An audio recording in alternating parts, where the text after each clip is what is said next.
Todd said, this fly, we actually have a little bit of, but we got away with it, right? Yeah. Now, we got a little bit closer to here. Now, as we see, we've got this natural terrain sloping down and away from us.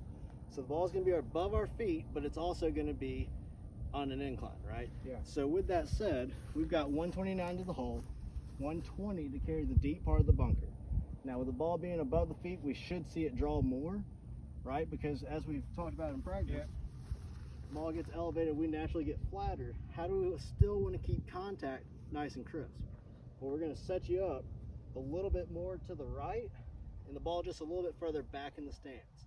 So that way we take out hitting it fat, because we've got to get clean contact.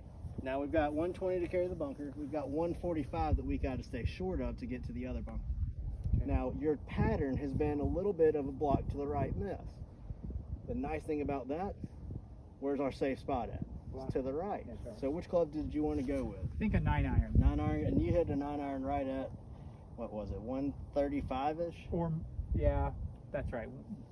I think the wedge is a little bit too soft, because we do have. I got some room back there. We've got some room behind. Short is definitely the bigger miss. Yeah. We've got a little bit of a cross breeze, nothing too crazy. Thankfully, it's winter time, and so we've got dormant rough, right? So we've actually got a clean lie in the rough. We just have a lie that we need to adjust for. Okay. So let's go ahead, and what I want you to do is see that tree to the right? Yep. We want to go at that bald tree right there. Okay. Because now if we get that little bit of a draw, thankfully the crosswind is going to help neutralize any of this above the feet hook, right? Okay, yeah. With your natural tendency to leave it a little bit out to the right, it's also going to help guard it against the hard hook. However, with that crosswind, it's going to help us out. If anything, we want to make sure that we miss it to the right, not the left. Left, we run out of room real quick and it's an out of shot. Yeah.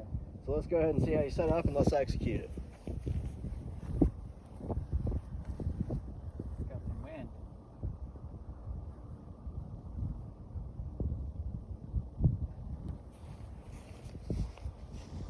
Go ahead, swing. Yes, sir.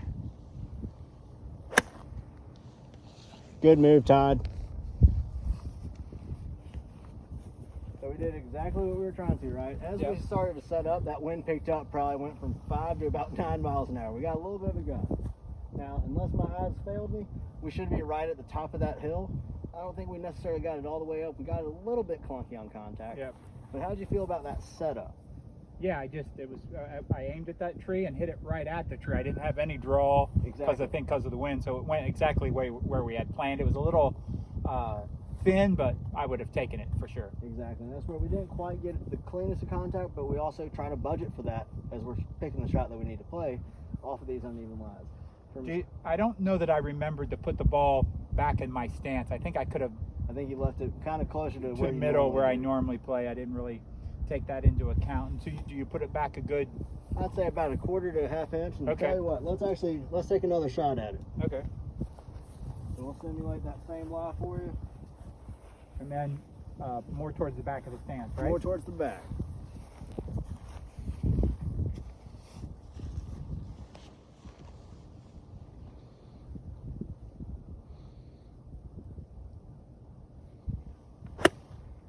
Oh. We got the cleaner contact, we just got a little bit across it with the bat. Yeah. Feet got set up a little bit open as we shoved it back. So that's where we saw it not go the intended direction. Okay. But I like that miss for you a lot more. Definitely. Good shot, Todd. Let's go up and sort it out. Okay. Thank you, sir.